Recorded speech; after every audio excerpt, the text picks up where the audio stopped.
नमस्कार दोस्तों, स्वागत है आपका लर्न इंग्लिश इजीली चैनल में। इंग्लिश ग्रामर हिंदी में सीखे और टॉपर बने। दोस्तों, जैसा कि आप जानते हो, लर्न इंग्लिश इजीली चैनल आपको मदद करता है कई कॉम्पिटिटिव एग्जाम की प्रिपरेशन के लिए, जैसे NDA, CDSE, banking, SSC, Indian railways और कई सारी एंट्रेंस एग्जामिनेशंस के लिए भी। जिनके इंग्लिश में थोड़ी सी हाथ तंग है, उन्हें अब चिंता करने की जरूरत नहीं है, क्योंकि लर्न इंग्लिश इजीली चैनल लेकर आया है इंग्लिश ग्रामर को बिल्कुल हिंदी की सरल भाषा में।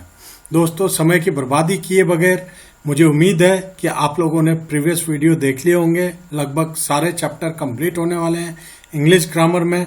आइए आपको मैं आज एक मेन चीज बताता हूं, वो ये है कि मोस्टली जब मैंने सर्फिंग की यूट्यूब पर तो ये पाया कि स्टूडेंट्स हमेशा ये बोलते हैं या कैंडिडेट्स ये बोलते हैं कि हमें प्रैक्टिस सेट करना है, प्रैक्टिस सेट करना है, प्रैक्टिस सेट करना है।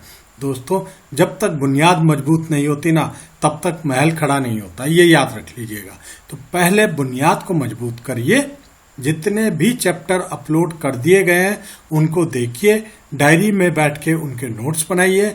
मैं आपसे प्रॉमिस करता हूं कि आपको प्रैक्टिस सेट भी करवाऊंगा, इससे आगे इडियम्स एंड फ्रेजेस भी करवाऊंगा, प्लस वोकैबुलरी भी करवाऊंगा, प्लस वोकैबुलरी को याद करने का तरीका भी बताऊंगा।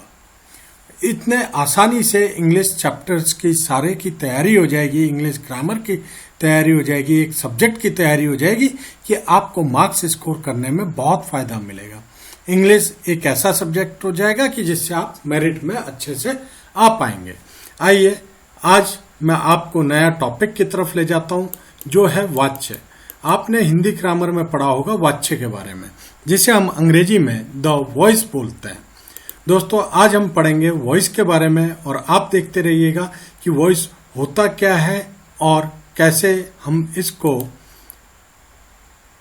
आपको एक्सप्लेन करते हैं, ताकि आपके लिए ये काम आसान हो जाए। दोस्तों, जो वॉइस होता है वो ग्रामर का एक ब्रांच है, एक शाखा है, जो ये दर्शाता है कि जो क्रिया है वो सेंटेंस में किस चीज को डिटरमाइन कर रहा है, किस चीज को ज्यादा एम्फेसिस दे रहा है, सब्जेक्ट को या ऑब्जेक्ट को। सब्जेक्ट और ऑब्जेक्ट तो आपको पता ही होगा दोस्तों, ठीक है ना। अब आइए इसको दो हिस्सों में अगर बांटा जाए। वॉइस के दो प्रकार होते हैं। पहला एक्टिव वॉइस होता है, अब पहले दूसरा पैसिव वॉइस होता है। पहले आप एक्टिव वॉइस को समझ लीजिए।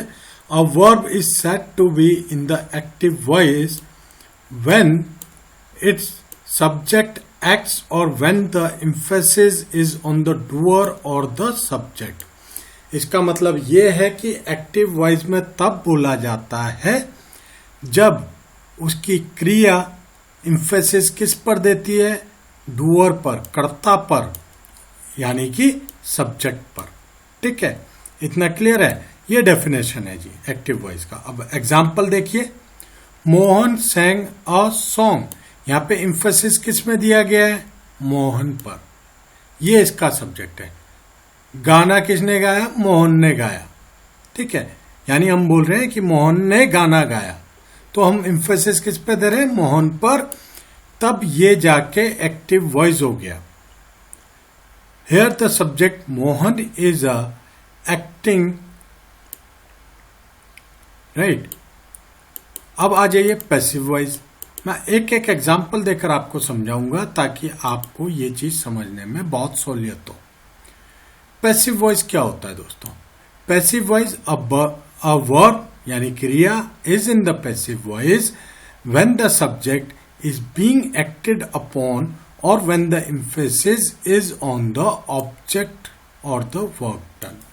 जब आप emphasis देते हैं किस पर, कि जो कार्य किया गया है। एक्टिव में किस पे दिया था, जिसने कार्य किया था। ठीक है, हमने सब्जेक्ट पे किया था एक्टिव पे, यहां पे हम कर रहे हैं ऑब्जेक्ट पर, यानी जिसने कार्य किया। अब एग्जाम्पल देखिए, A song was sung by Mohan. तो यहाँ पे ऑब्जेक्ट क्या है, गाना गाना। तो हमने एम्फेसिस किस पे दिया, गाना गाने में। किसने गाया, मोहन ने गाया। Here the subject Mohan is being acted upon। Acted on और एक्टेड अपॉन जो हम बोल रहे हैं, देखिए पैसिव में हम एक्टेड अपॉन बोल रहे हैं और एक्टिव में हमने ये बोला था कि व्हेन द सब्जेक्ट एक्ट्स। तो ये डिफरेंस होता है एक्टिव और पैसिव में। अब आइए आगे कुछ ऐसे पॉइंट्स और रूल मैं आपको बताने जा रहा हूं जो आपने एक डायरी में बिल्कुल शांत होकर लिख लेना है और उसे याद कर लेना है। रूल बड़े आसान से हैं, कुछ नहीं है। याद करने का एक ही तरीका होता है, पहले आप उसे लिख लीजिए, याद कर लीजिए, फिर 12 to 24 आवर के बीच में एक बार रिवीजन कर लीजिए, फिर 48 आवर्स और 72 आवर्स में रिवीजन कर लीजिए, तो वो आपके परमानेंट मेमोरी में चला जाता है। जब आप पहली बार पढ़ते हैं कोई चीज तो आपको याद है, पहले वो आपके टेम्परेरी मेमोरी में जाता है, फिर उसको जब आप रिवीजन करते हैं टेम्परेरी मेमोरी से वो आपके परमानेंट मेमोरी में एंटर होता है। जब परमानेंट मेमोरी में चीज एंटर होती है तो वो कई साल तक आपके दिमाग में बनी रहती है। इस चीज का आपको ज्ञात होना चाहिए। अब आ जाइए इंपॉर्टेंट पॉइंट्स जो मैं लिखा रहा था आपके लिए, उसको देखिए। Voice changes occur only in a transitive verb. जो एक्टिव टू पैसिव या पैसिव टू एक्टिव होता है वो सिर्फ किस वर्ब पे पॉसिबल है? पहला वो है जी ट्रांजिटिव वर्ब में। अगर आपको ट्रांजिटिव वर्ब मालूम नहीं है तो प्लीज नोट डाउन कर लीजिए।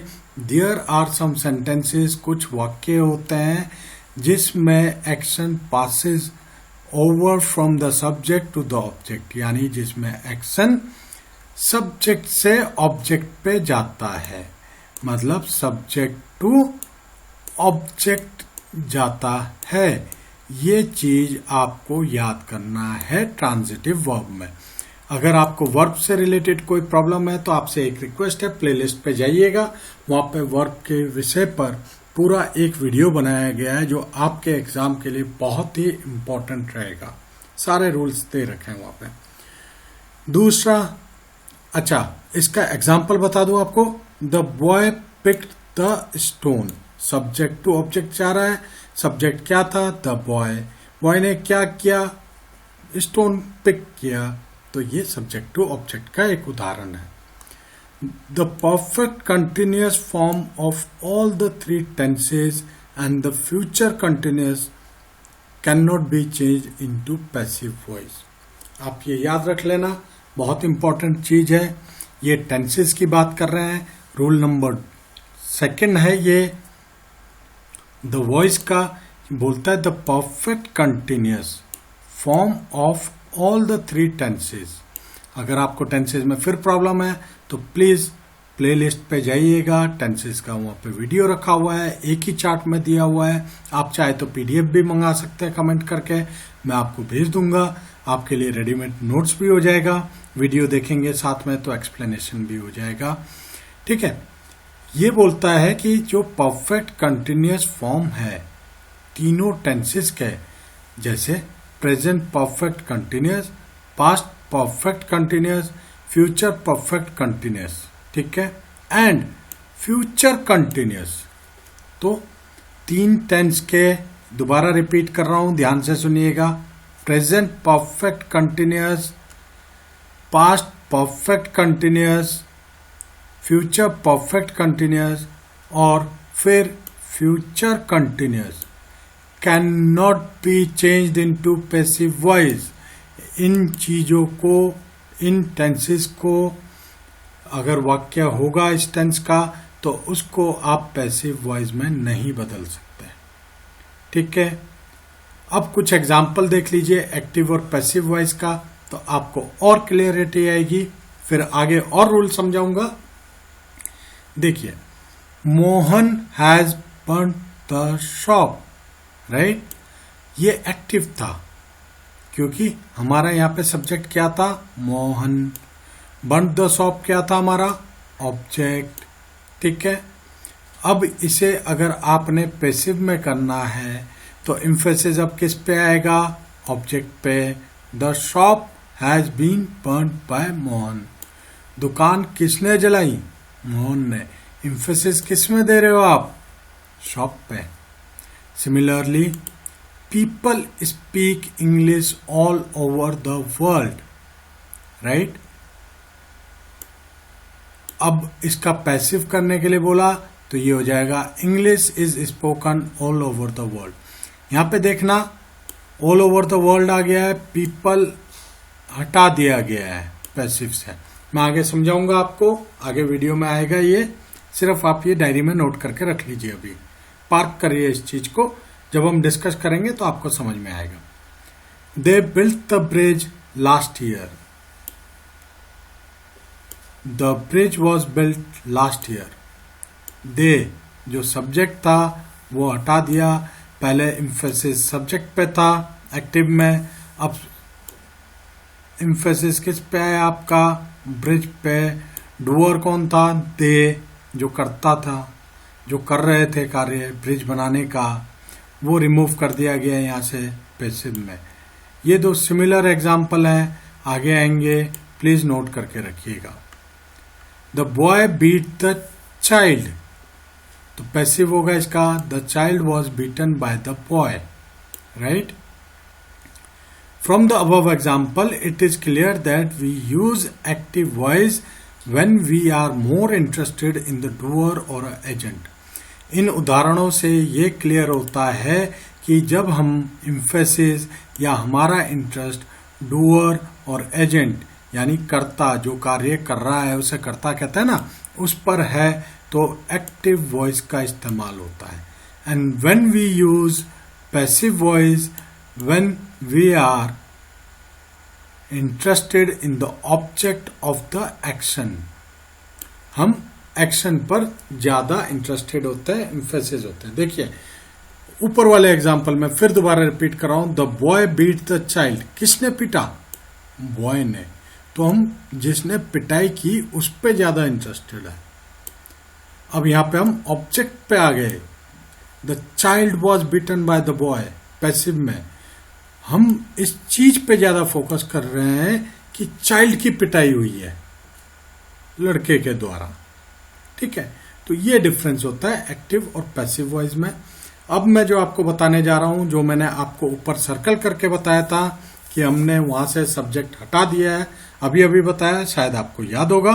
देखिए, as you will notice above most passive voice sentence drop the agent, subject या डूअर को हटा दिया गया था, either because it is not known, या तो उसके बारे में जानकारी नहीं होती है, या बिकॉज इट इज अंडरस्टूड, या पहले ही हम जानते हैं, हमें जानकारी है, एंड हेंस नॉट नीडेड, और also because it is not important.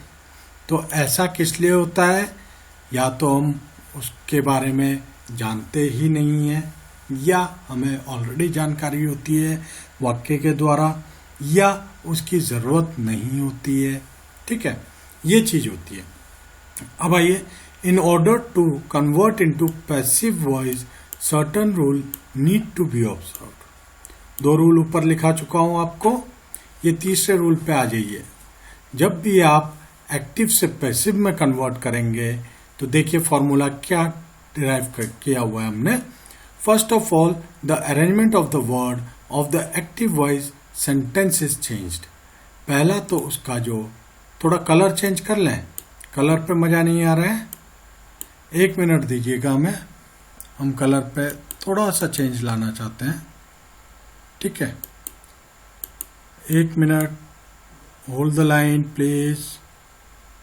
कौन सा कलर लाएं बोलिए, ये वाला ले लेते हैं, राइट, ओके। आइए, एक्टिव वॉइस में क्या होता है कि सब्जेक्ट होता है पहले, फिर वर्ब होता है, फिर ऑब्जेक्ट होता है। ये एक्टिव वॉइस का एक फॉर्मुलेशन है कि सब्जेक्ट, वर्ब और आपका ऑब्जेक्ट होता है, राइट। कलर सेट नहीं बैठ रहा इसलिए मैं बार बार चेंज कर रहा हूं, माफी चाहता हूं आपसे। पैसिव वॉइस, पैसिव वॉइस में पहले क्या आता है, ऑब्जेक्ट, फिर हेल्पिंग वर्ब, फिर मेन वर्ब, फिर बाय जोड़ देते हैं, फिर सब्जेक्ट होता है। अब इसका एग्जांपल देखिए, a book is read by Mohan. यहां पे क्या था, मोहन सब्जेक्ट, वर्ब क्या था, रेड, ऑब्जेक्ट क्या था, बुक। उसको जब पैसिव में चेंज किया तो पहले हमने क्या लगाया, ऑब्जेक्ट, हेल्पिंग वर्ब इज, ठीक है, मेन वर्ब रेड, फिर हमने जोड़ा बाय, फिर हमने जोड़ा सब्जेक्ट मोहन। तो ये तरीका होता है, इसको नोट कर लीजिएगा प्लीज, काम आएगा। The subject of the active voice become the object of the passive voice. Clear है? ये बोल रहा है कि जो सब्जेक्ट था एक्टिव वॉइस का वो क्या बन जाता है आपका, वो ऑब्जेक्ट बन जाता है पैसिव वॉइस में, क्योंकि लास्ट में आ जाता है ना, इसलिए। आगे आइए, देखिए चेंज ऑफ प्रोनाउन। अब जब आप एक्टिव से पैसिव में चेंज करते हैं तो प्रोनाउन में भी चेंज होता है। वो कैसे कैसे होता है ये जॉट डाउन कर लीजिएगा। When he as a subject of active voice, he एक प्रोनाउन है। प्रोनाउन किस किस को नहीं पता, प्लीज प्लेलिस्ट में जाइए, वहां पर 2 वीडियो मिलेंगे, प्रोनाउन 1 और प्रोनाउन 2 के नाम से। उस वीडियो को खोलिए, वहां पे प्रोनाउन के भी रूल्स दिए हुए हैं जो आपको देख के बहुत अच्छे लगेंगे और आपके कॉम्पिटिटिव एग्जाम में बहुत यूजफुल रहेंगे। He as a subject of active voice become object of the passive voice, it's changes into him. क्या बोल रहा है ये बोल रहा है आपको कि जो ही का प्रयोग करेंगे अगर आप एक्टिव वॉइस में, वो पैसिव वॉइस में सब्जेक्ट का काम, सब्जेक्ट जो एक्टिव वॉइस में यूज किया था वो पैसिव वॉइस में ऑब्जेक्ट बन के काम करता है और ही को आप हिम कर देते हैं। क्लियर है यहां तक? अब आइए, ऐसे ही अगर शी होगा, ठीक है, सिमिलरली सी होगा तो वो हर में आ जाएगा, वी होगा अस बन जाएगा, दे होगा देम बन जाएगा, आई होगा मी बन जाएगा। इस पे तो कोई डाउट नहीं है। अब आ जाइए, अब हमने पढ़ा था, आइए फिर आगे चलते हैं, देखते हैं changes required under each tense. अभी मैंने आपको ऊपर बताया था कि कुछ ऐसे टेंसेज हैं जिनमें एक्टिव टू पैसिव नहीं बन सकता है। आपको याद होगा, आपने जॉट डाउन कर लिया होगा, ठीक है। अब देखिए जिनमें बन सकते हैं उस पर कैसे हम बना रहे हैं, इस चीज को नोट कर लीजिएगा। पहला आता है जी प्रेजेंट टेंस में।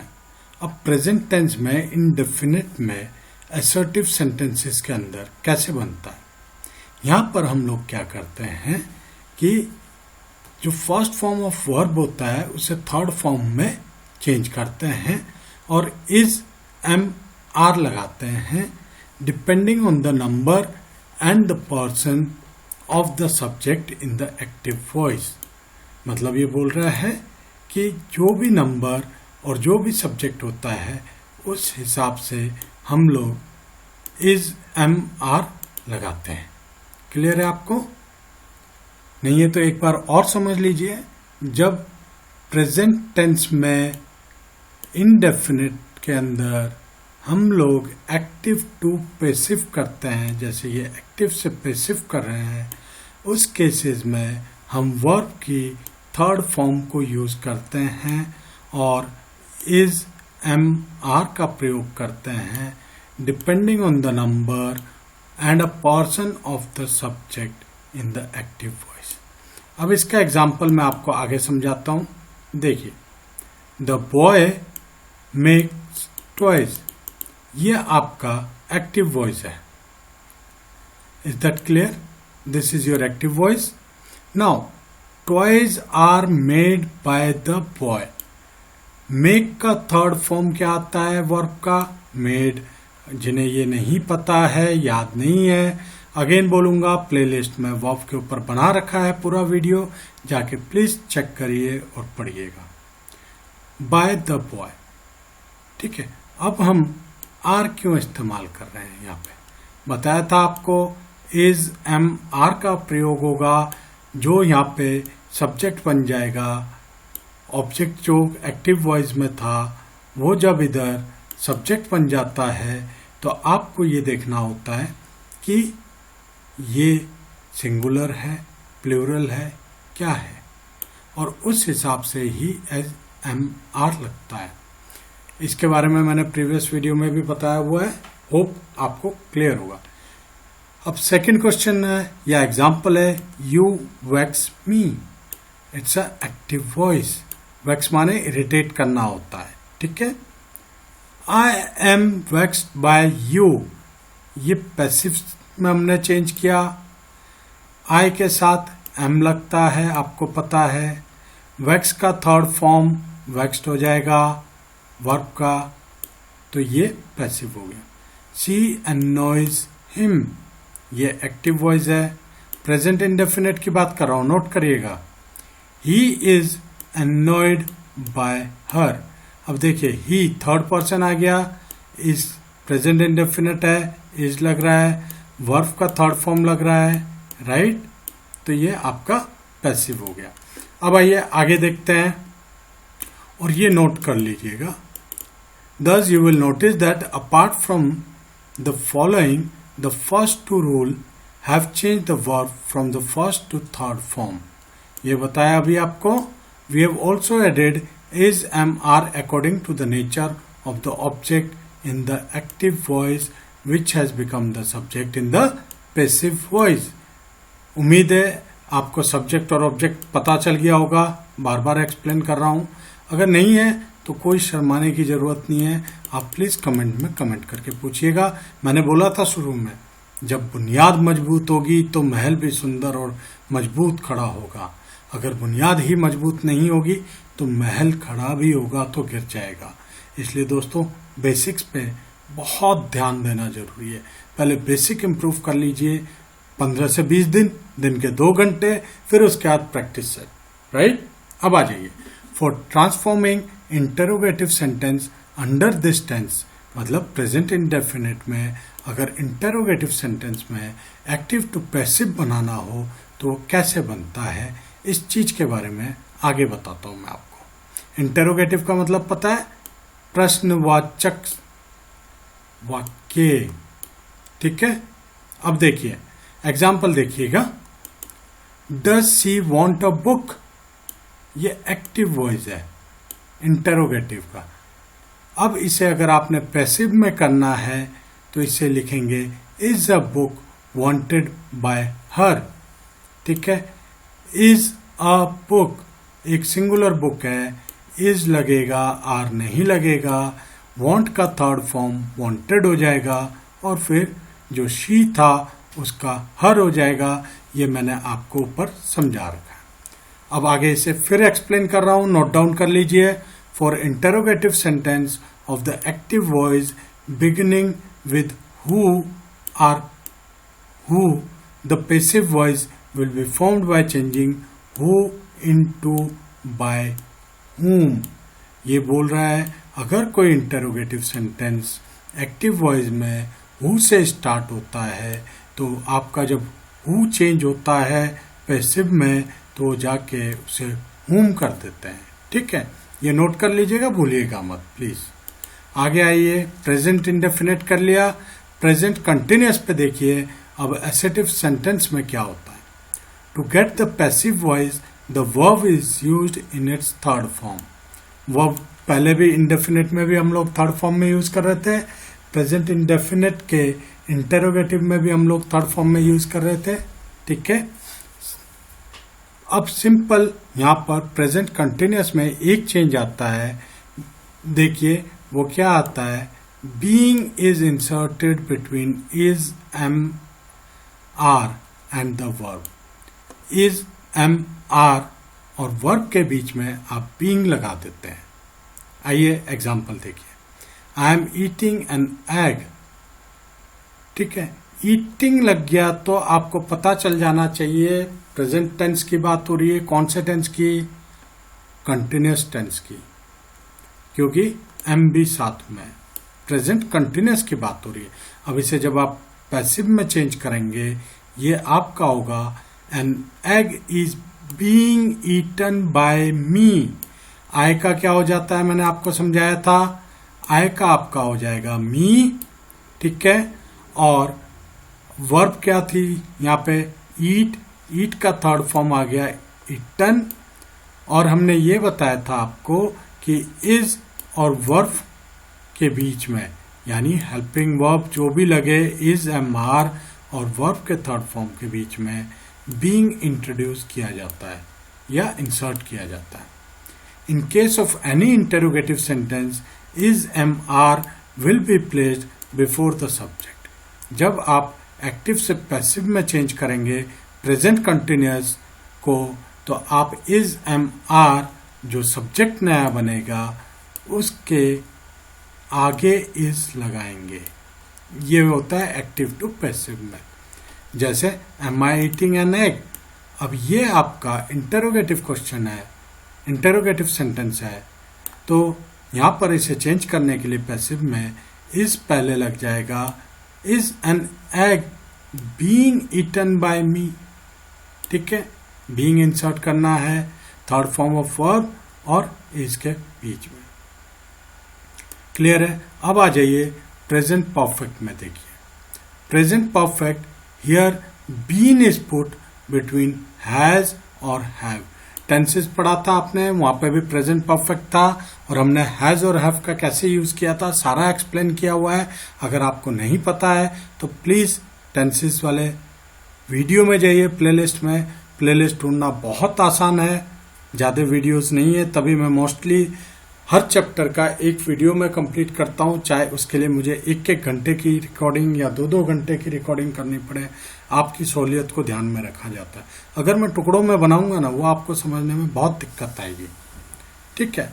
And verb in a passive voice sentence, ये बोल रहा है कि अगर आप प्रेजेंट परफेक्ट में एक्टिव टू पैसिव बनाना चाहते हैं, यहां पर बीन लगा देते हैं आप हैज और हैव और वर्ब के बीच में। एग्जाम्पल, ये एक्टिव का एग्जाम्पल है, Sita has eaten the fruit.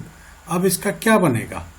The fruit has been eaten by Sita.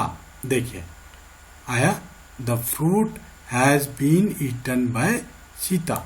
ये पैसिव वॉइस बन गया। रूल लिख लीजिए, बहुत आसान है, कोई दिक्कत नहीं आएगी आपको।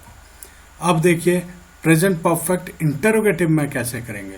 Who has written this letter, मैंने आपको बताया था हु को आप हुम में बदलेंगे और आप इसे ऐसे लिख सकते हैं, by whom has this letter been written, ठीक है।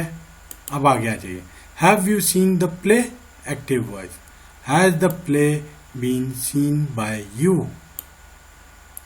बीन लगेगा, थर्ड फॉर्म ऑफ वर्ब लगेगा, क्योंकि ये प्रेजेंट परफेक्ट की बात है, already third form of verb ले रखा है इसने। और हैव था यहाँ पे, क्योंकि यू से पहले हैव आएगा, ही एक्सेप्शन होता है अपवाद। ये टेंसेस में मैंने आपको कई बार बता रखा है, पर प्ले जो है वो सिंगुलर है, ठीक है, तो यहाँ पर हैज लग रहा है, इससे कंफ्यूज मत होना। ये बता रखा है मैंने आपको, हैव हैज कैसे लगता है, इज एम आर कैसे लगता है।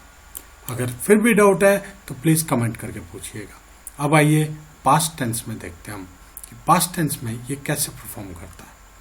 ये बोलता है, the rule for transforming the past tense active voice sentences are the same as that for the present tense with the necessary modification. लगभग सेम रूल रहते हैं जो प्रेजेंट टेंस में रहते हैं, बस कुछ एक जहां पर मॉडिफिकेशन की जरूरत होती है वो रहती है, जो आपको आगे इस वीडियो में बता रहा हूं, देखते रहिएगा। दस remember the rule of present indefinite, present continuous and present perfect, ठीक है। सिर्फ प्रेजेंट परफेक्ट कंटिन्यूअस का जो है एक्टिव टू पैसिव में कन्वर्जन नहीं होता है। किसका नहीं होता बच्चों? प्रेजेंट परफेक्ट कंटिन्यूअस का एक्टिव टू पैसिव में कन्वर्ट नहीं होता है। सेकेंड, आपका फ्यूचर कंटिन्यूअस का भी नहीं होता है। ये चीज आपको याद रखना है। अब कौन सा सेंटेंस किस टेंस में है ये जानना चाहते हैं तो प्लीज टेंसेस पढ़िएगा। अगर आपने नहीं पढ़ा है और अच्छे से समझना है तो प्लेलिस्ट में जाइए, टेंसेस के ऊपर वीडियो है, बार बार रिपीट कर रहा हूं, उसे जरूर देखिएगा। आइए पास्ट इंडेफिनिट का एग्जाम्पल देखते हैं। आई रेड द बुक, ये एक्टिव है, क्या होगा? The book was read by me, passive बन गया। अब देखिए पास्ट कंटिन्यूअस में यहां पे क्या फर्क आ गया आपका? वॉज, ठीक है, पास्ट टेंस की बात हो रही है। तो वैसे ही अगर यहां पे बुक्स होता वर, मैंने आपको बताया था कि वॉज सब्जेक्ट से कैसे एग्री करता है और आपका वर सब्जेक्ट से कैसे एग्री करता है। शायद ये आपको याद होगा, नहीं है तो प्लीज कमेंट बॉक्स में लिखकर बताइएगा। Past continuous I was reading the book active है, आईएनजी फॉर्म लग गया, वॉज के साथ है तो पास्ट कंटिन्यूअस है, ये आपको पता है। The book was being read by me, हमने आपको बताया था कंटिन्यूअस में आप बीइंग इंट्रोड्यूस कर देते हैं हेल्पिंग वर्ब और थर्ड फॉर्म ऑफ वर्ब के साथ बीच में, ठीक है। अब पास्ट परफेक्ट में यही रूल था ना, प्रेजेंट में भी ऐसे ही करते थे। पास्ट परफेक्ट में देखिए I had read the book, perfect में पास्ट टेंस में हैड लगता है तो क्या हो जाएगा इसका passive? The book had been, वहां पे पास्ट कंटिन्यूअस में आपने बीइंग लगाया था इफ यू रिमेंबर, यहां पे वो चेंज हो जाएगा बीन में और बन जाएगा had been read by me passive voice, right. अब आ जाइए फ्यूचर टेंस में। फ्यूचर इनडेफिनिट में बनता है, असर्टिव सेंटेंस में क्या करते हैं? Active voice to passive into passive voice में कन्वर्ट करने के लिए verb is used in the third form and be is inserted between will and the verb.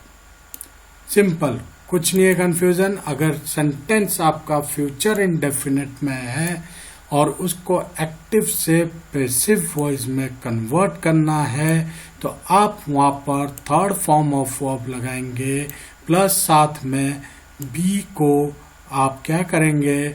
Insert करेंगे किसके बीच में? विल और वर्ब के बीच में, विल के बीच में और वर्ब के बीच में, ठीक है, विल और वर्ब के बीच में। I will write a book, तो ये हो जाएगा a book will be written by me. देख रहे हैं बी किसके बीच में आ रहा है आपका? विल के बीच में और थर्ड फॉर्म ऑफ वर्ब के बीच में। ये हो गया जी आपका future indefinite. In this case of an interrogative sentence, the change is the same for the active as for the passive, that will is placed before the subject, ठीक है। जैसे इस एमआर में किया था हम लोगों ने, सब्जेक्ट से पहले लगा दिया था पैसिव वॉइस में, वैसे ही विल को लगा देंगे यहाँ पर। Will I write a book, interrogative है, क्या हो जाएगा? Will a book be written by me, passive हो गया। बी और थर्ड फॉर्म ऑफ वर्ब तो रहेगा, विल से क्वेश्चन शुरू हो जाएगा। इसमें फ्यूचर कंटिन्यूअस में नहीं होता है और फ्यूचर परफेक्ट कंटिन्यूअस में नहीं होता है, तो आप फ्यूचर परफेक्ट का देख लीजिए। In the passive voice under this tense been is inserted, perfect हो गया ना, परफेक्ट में भी ऊपर बीन इस्तेमाल किया था, ऐसे याद रखिएगा। Between have and the verb, I will have written a book active voice है, अब इसी को आपने पैसिव में चेंज करना है तो हो जाएगा a book will have been written by me.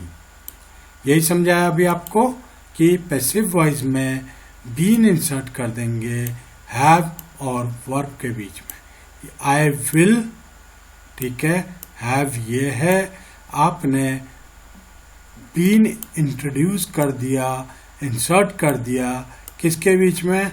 Have और थर्ड फॉर्म ऑफ वर्ब के बीच में, हैव एंड वर्ब के बीच में, राइट। और कौन सा फॉर्म यूज हो रहा है वर्ब का? Third form, right. Interrogatives are obtained only by putting will shall before the verb, verb से पहले आप विल सेल लगाएंगे तो इंटरोगेटिव का भी ऐसे एक्टिव टू पैसिव बन जाएगा। आइए other condition for transforming into passive, कुछ और कंडीशंस होती हैं जो आपने लिखनी है और आपको याद हो जाएगा। The preposition after a verb in the active voice does not change its place in the passive voice. क्या बोल रहा है? प्रीपोजिशन के बारे में बोल रहा है कि जो प्रीपोजिशन होगा वर्ब के बाद एक्टिव वॉइस में, वो पैसिव वॉइस में अपना स्थान चेंज नहीं करता है। अब किस किस को प्रीपोजिशन नहीं पता, please go to playlist, open the video on preposition and watch it. वहां पे प्रीपोजिशन का इतना डिटेल दे रखा है आप लोगों को कि आपका बेसिक पूरा क्लियर हो जाएगा। She laughed at the child, at है the child was laughed at by her, passive. देख लीजिए, we have not heard of this play, this play has not been heard of. They will object to your seeing this film. Your seeing this film will be objected to. Preposition है ना, कैसे use हो रहा है? They do not approve of this plan. This plan is not approved of by them. By. ठीक है, आगे आ जाइए। Model auxiliaries. अब मॉडल ऑक्सिलरीज क्या होती हैं? हमने आपको मॉडल्स के चैप्टर में पढ़ाया हुआ है, प्लेलिस्ट पे वीडियो है, प्लीज जाइएगा वहां पर, देखिएगा जरूर। किसी को चाहिए पीडीएफ तो कमेंट में अपना मेल आईडी लिखिए और साथ में लिखिए किस चैप्टर का आपको पीडीएफ चाहिए। It will be my pleasure to send it to your mail ID. Modal auxiliaries हैं आपके can, could, should, must, ought to, might इत्यादि। Do not change when transform from active to passive। कोई बदलाव नहीं होगा इनमें, ये चीज आप याद रखिएगा। एग्जाम्पल देके समझाता हूं। They should help the child, auxiliary है ना, model auxiliary. The child should be helped by them, verb का तीसरा फॉर्म, राइट। बी इंट्रोड्यूस किया, राइट, और शुड आया as it is। Clear है? You ought to follow the instructions carefully. The instruction ought to be followed carefully.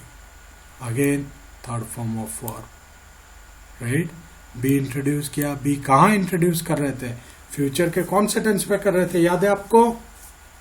आपने note बनाया होगा, please देखिए, भूलिए मत बिल्कुल भी। आगे आइए। The child can throw the book. The book can be thrown by the child. You might help him. He might be helped by you. Might model auxiliary है, कोई चेंजेस नहीं आ रहा है।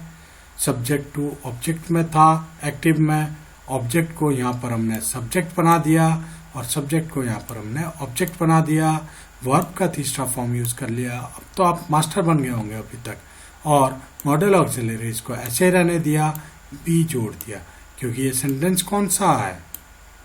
फ्यूचर की बात कर रहा है। देखिए, टेंसेस समझना पड़ेगा आपको। अब infinitive in a passive construction, अब देखिए कैसे बनता है। Look at the following example. I want them to help you, active. I want you to be helped. The child expected his mother to praise him. The child expected to be praised by his mother, ये passive में बन रहा है। I want someone to inform the police.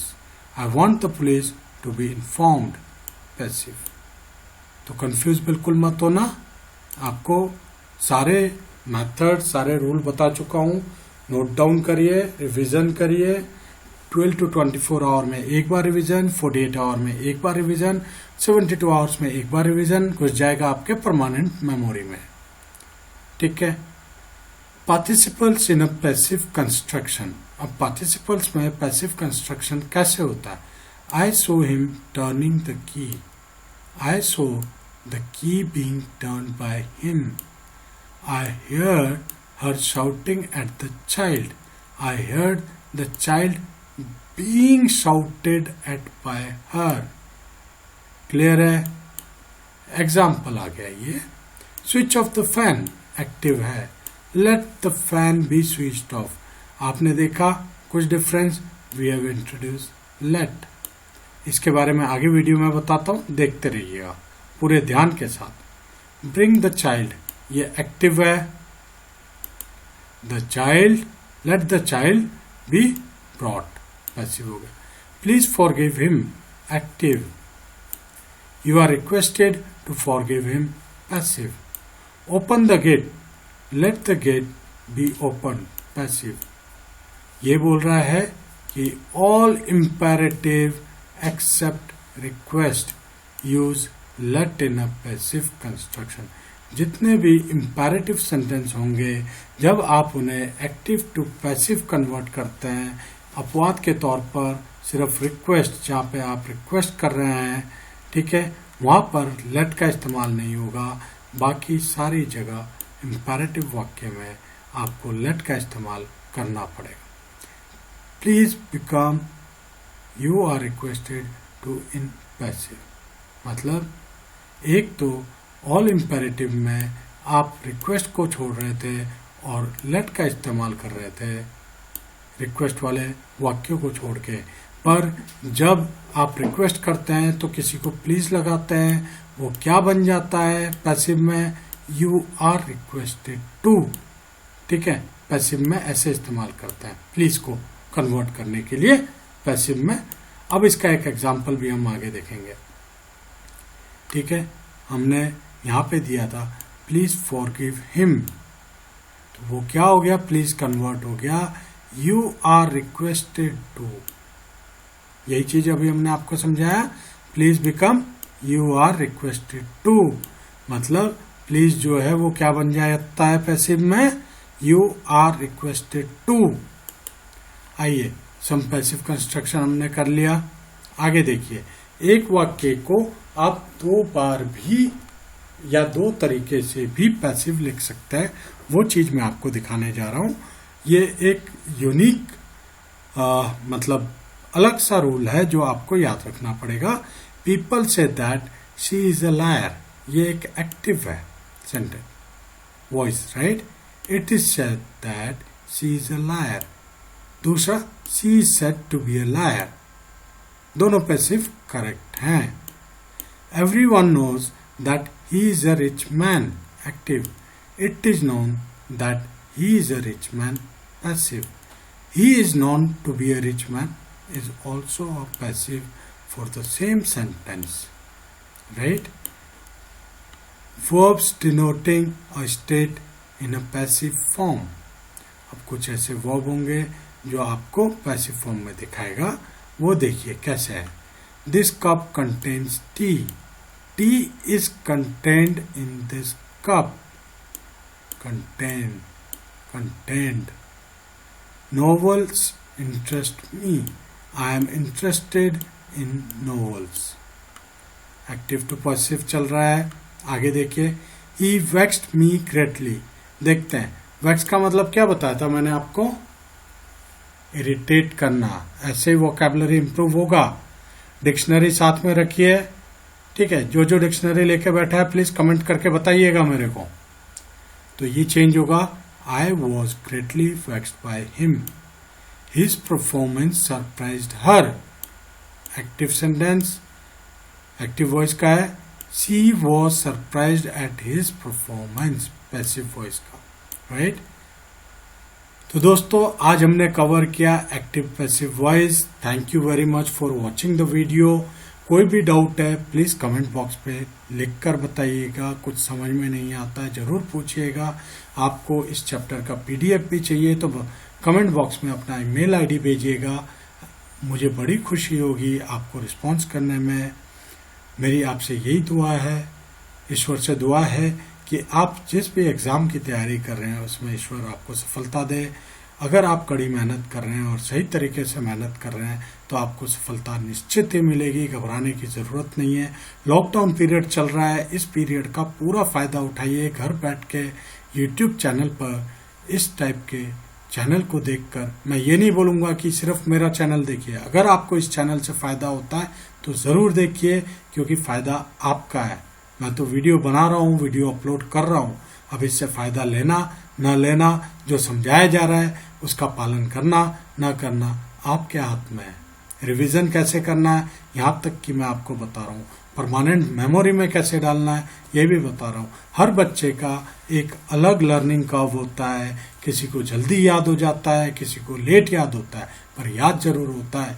Practice makes man perfect. और एक चीज याद रखना, अगर आप ये सोचते हैं कि आप सफल होंगे तो आप सफल ही होंगे, उसके अलावा और कोई रास्ता नहीं होगा, उसके अलावा और कोई मंजिल नहीं होगी। अगर आपके अंदर डर है तो मेरे से बात करिए, अपने डर को बाहर निकालिए, आप कमेंट में लिखिए। शर्माने की कोई ज़रूरत नहीं है, मैं आपको टाइम निकालकर प्रॉपर गाइडेंस दूंगा ताकि आप एग्ज़ाम क्लियर कर सकें। और देखिए, ये जो हम चैप्टर वाइज कर रहे हैं ये आपको हर एग्ज़ाम में आते हैं। जब आपका बेसिक बहुत स्ट्रांग हो जाएगा, इसे देखकर सुनकर प्रैक्टिस करेंगे हम लोग क्वेश्चन पेपर्स का, तो आपको फुल कॉन्फिडेंस के साथ आप एग्ज़ाम हॉल में जाएंगे और अच्छे नंबर ही लाएंगे। आज के लिए बस इतना ही। Good night and take care and focus on your studies. Thank you very much.